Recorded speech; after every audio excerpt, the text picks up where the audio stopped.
आपको पता करना है कि आप बीमार हो या नहीं। एक्चुअल में मेरे हिसाब से हो। आप इंसुलिन रेजिस्टेंट हो, अगर आपका पेट निकला हुआ है, अगर आपका ट्राइग्लिसराइड बढ़ा हुआ है, ब्लड प्रेशर बढ़ा हुआ है, एचडीएल लो है, ये सारे इंडिकेटर्स हैं कि आप इंसुलिन रेजिस्टेंट हो। ठीक है, पर अगर आप फिर भी पता करना चाहते हो कौन सा टेस्ट करना चाहिए, उसको हम बोलते हैं इंसुलिन टॉलरेंस टेस्ट।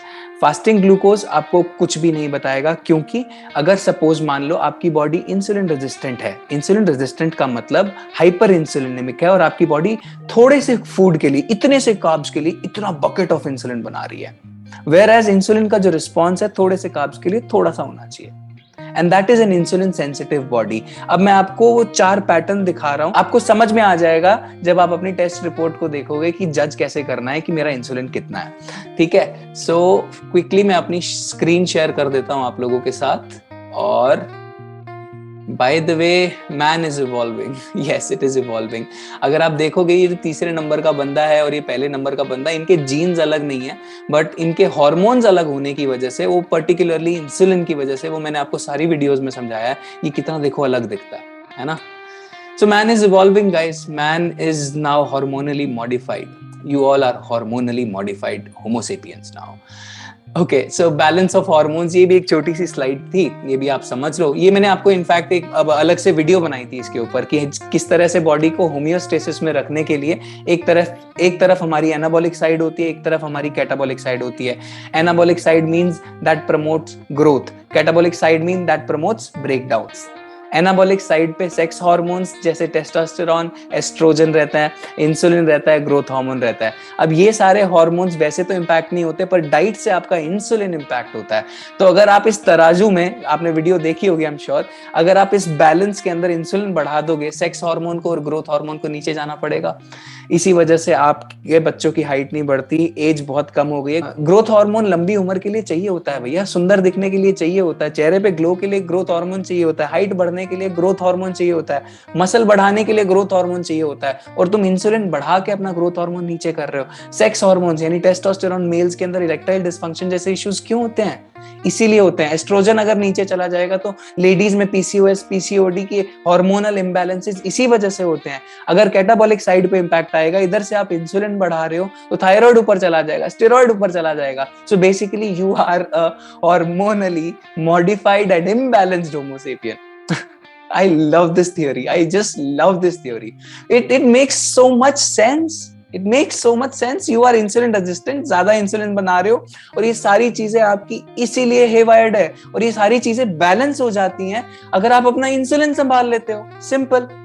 ओके, सो मैं वो टेस्ट दिखा रहा हूँ, मैं स्टडीज पढ़ता रहता हूँ, आप भी पढ़ लिया करो, जाके इंटरनेट पे सर्च करो इंसुलिन के बारे में, हाइपर इंसुलिनीमिया के बारे में।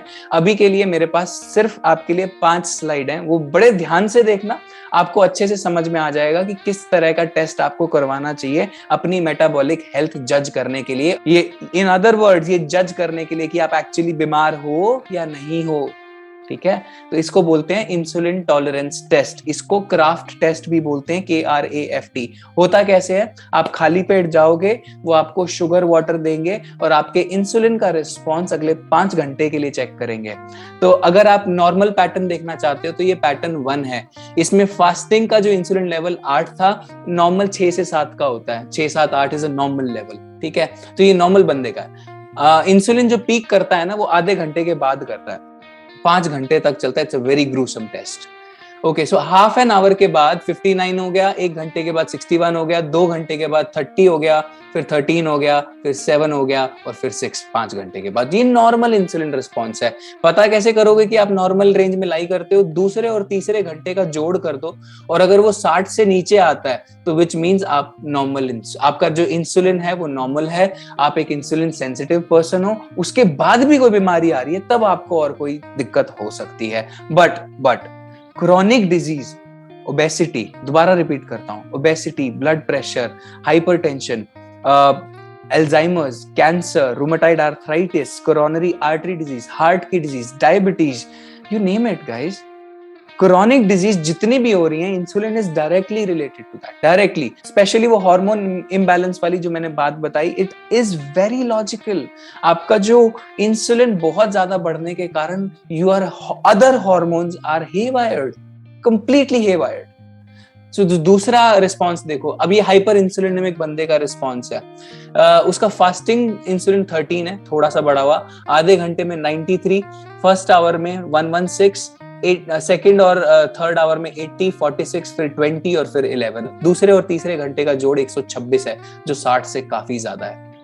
और अब चौंक जाओगे जिन लोगों ने ग्लूकोज टॉलरेंस टेस्ट कभी करवाया है, 44% of the normal GTT had this pattern. तो ग्लूकोज टॉलरेंस टेस्ट करवा के चौड़े मत हो कि वो नॉर्मल हो रहा है। आपकी बॉडी इतना बकेट ऑफ इंसुलिन प्रोड्यूस कर रही है उस ग्लूकोज को डील करने के लिए, अगर वो नॉर्मल आ रहा है तो it doesn't mean anything, it doesn't mean anything, at least अभी तक it doesn't mean anything. It will mean anything in pattern 3 और पैटर्न 5, तब बहुत देर हो चुकी होगी, तब आपका ग्लूकोज एकदम स्पाइक पे जाएगा, देखना कैसे।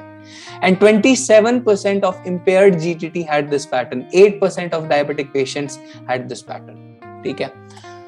फिर हाइपर इंसुलिनेमिया का पैटर्न 3 देखो, इसमें फास्टिंग 13 है, फिर 64, फिर 93, सेकेंड आवर में देखो 133, 80, फिर 34, फिर 17, सम 213। सो यहाँ पर एक हाइपर इंसुलिनेमिक पैटर्न 3 वाले बंदे का इंसुलिन लेवल 2 घंटे बाद भी पीक कर रहा है, और 24% ऑफ द नॉर्मल जीटीटी वाले जो पर्सन थे दे हैड दिस पैटर्न, और जो डायबिटिक थे एक्चुअल 66% का उनका ये वाला पैटर्न था, hyper इंसुलिनेमिया।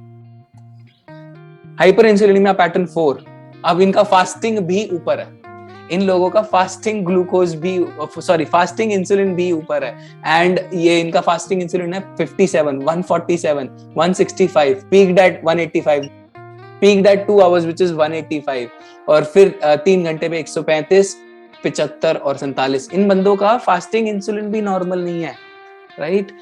Fasting insulin greater than 30 होना is like you are in a rut, you are already in a rut, you are severely hyperinsulinemic, और आपको तो सीरियसली फास्टिंग फीस्टिंग टेक्निक अभी से ही शुरू कर देनी चाहिए अगर आपका ये वाला पैटर्न आ रहा है ना। मैं आपको डराने की कोशिश कर रहा, ठीक है। एंड यहां से मैं एक बात बताना चाहूंगा, अब पैटर्न 5 देखना, और वो बहुत इंपॉर्टेंट बात आपको समझ में आएगी। तो अगर आप पैटर्न 4 हो, आप सीवियरली डायबिटिक हो।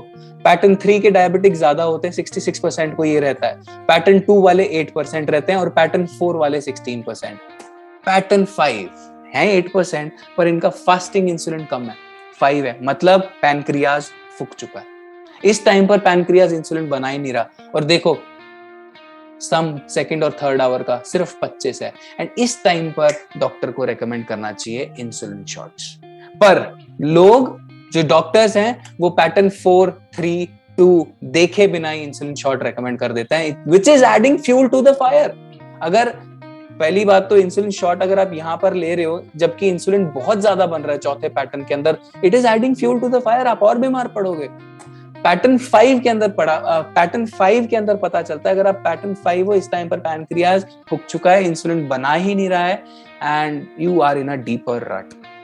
तो भैया मेरी आप लोगों से ये गुजारिश है, ये जो 70s की गंदी साइंटिफिक टेक्निक है फास्टिंग ग्लूकोज मेजर करने की, it is worthless, it doesn't mean anything, it doesn't mean anything. आपको करवाना क्या चाहिए, which is insulin tolerance test. एक बार क्विकली देख लो, पैटर्न 1 नॉर्मल पैटर्न है, फास्टिंग इंसुलिन देखो कितना है, फिर सेकेंड आवर पे, इस केस में हाफ एन आवर पे इंसुलिन पीक कर रहा है, सेकेंड और थर्ड आवर का सम 60 से नीचे है। पैटर्न 2 पे हमेशा हम सेकंड और थर्ड आवर का सम लेंगे, अगर वो 60 से नीचे है तो आप नॉर्मल हो, और अगर नहीं है तो इनमें से किसी एक पैटर्न में अप्लाई करोगे।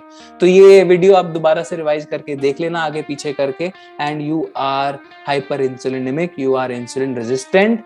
इफ यू आर ओबीज, अगर आपका ब्लड प्रेशर बढ़ा हुआ है, अगर आपका ट्राइग्लिसराइड बढ़ा हुआ है, you are insulin resistant, you are insulin resistant guys. ये इंडिकेटर है। कई लोगों को स्किन पे ब्लैक पैचेस भी दिखते हैं, ये भी एक इंडिकेटर है। सबसे बड़ा इंडिकेटर तो आपका पेट है।